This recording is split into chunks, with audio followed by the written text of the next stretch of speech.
HDFC பேங்க்ல நிறைய issues போய்கிட்டு இருக்கு. இந்த சுச்சுவேஷன்ல அவங்க ரிசல்ட்ஸ் டிக்ளேர் பண்ணியிருக்காங்க.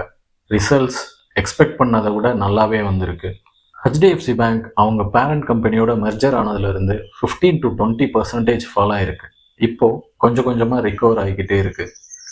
ரீசெண்டாக ஹெச்டிஎஃப்சி பேங்கோட சேர்மன் ரிசைன் பண்ணும்போது பேங்கோட வேல்யூஸ் அண்ட் எத்திக்ஸ் சரியில்லைன்னு சொல்லிட்டாரு. இந்த கமெண்ட்னால ஹெச்டிஎஃப்சி பேங்க் ஒரே நாளில் 9% ஃபால் ஆயிருந்துச்சு. 10 பில்லியன் மார்க்கெட் கேப் ரெடியூஸ் ஆயிடுச்சு. இந்த இன்சிடென்ட் முடிகிறதுக்குள்ள ஃபியூ சீனியர் அஃபீஷியல்ஸை ஹெச்டிஎஃப்சி பேங்க் டெர்மினேட் பண்ணியிருக்கு. என்ன ரீசன்? ஒரு 81 பாண்ட்ஸை அவங்க கஸ்டமர்ஸ்க்கு அதோட ரிஸ்க்கை எக்ஸ்பிளைன் பண்ணாமல் செல் பண்ணியிருக்காங்க. இந்த பாண்ட்னால ஃபியூ கஸ்டமர்ஸ் லாஸ் ஆகியிருக்காங்க. இந்த பாண்ட்ஸ் எல்லாத்தையும் இஷ்யூ பண்ணது வேறு கம்பெனி, பட் ஹெச்டிஎஃப்சி பேங்க் தான் இந்த பாண்ட்ஸை டிஸ்ட்ரிபியூட் பண்ணாங்க. இதனால் ஹெச்டிஎஃப்சி பேங்க்குக்கு எந்த ஃபினான்ஷியல் லாஸும் இல்லை, பட் அவங்க மேலே வச்சிருந்த ட்ரஸ்ட் கொஞ்சம் ரெடியூஸ் ஆயிடுச்சு.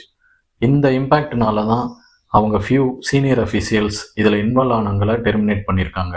இந்த இஷ்யூஸ்னால HDFC bank share price 25% fall ஆயிருக்கு. பட் மார்க்கெட்டில் பேங்க்கே கொலாப்ஸ் ஆகிற அளவுக்கு நாய்ஸ் இருக்குது. வாரன் பஃபட் ஒரு ஸ்ட்ராங்கான கம்பெனிக்கு ஒரு சின்ன செட்பேக் இருக்கும்போது அதோட ப்ரைஸ் நல்லா ஃபால் ஆகும், அப்போ கன்சிடர் பண்ணுறது தான் ஒரு பெஸ்ட் ஆப்பர்ச்சுனிட்டி அப்படின்னு சொல்கிறாரு. ஹெச்டிஎஃப்சி தான் largest private bank in India, the only Indian bank in top 10 banks in the world by market cap. HDFC பேங்க்குக்கு சொந்தமான ஹெச்டிஎஃப்சி லைஃப் கம்பெனி தான் India second largest life insurance company. இவங்களோட HDFC asset management company தான் India's 3rd largest mutual fund company. HDFC Ergo company தான் India's 4th largest general insurance company. இது போக HDFC securities brokerage கம்பெனியும் HDB financial service கம்பெனியும் இவங்களோட இருக்குது. இவங்களோட இன்னொரு ஸ்ட்ராங் பாசிட்டிவ் ஏர்னிங் என்னென்னா earnings through fee based income. Fee based income தான் future of banking system. US UK மாதிரி டெவலப்டு நேஷன்ஸ் எடுத்தோம்னா அங்கே உள்ள பேங்க்ஸோட மேஜர் இன்கமே ஃபீ பேஸ்டு இன்கம் தான். ஃபீ பேஸ்டு இன்கம்னா ATM withdrawal charges, loan processing fee, credit card charges, mutual fund commissions, இது மாதிரி அதர் இன்கம்ஸ் தான் ஃபீ பேஸ்டு இன்கம். யூஎஸ் யூகேல உள்ள பேங்க்ஸோட earnings 50 to 60% fee based income மூலமாக தான் வருது. இந்த ஃபீ பேஸ்டு இன்கம்மை ஹெச்டிஎஃப்சி பேங்க் ஸ்ட்ராங்காக ஃபோக்கஸ் பண்ணுறாங்க.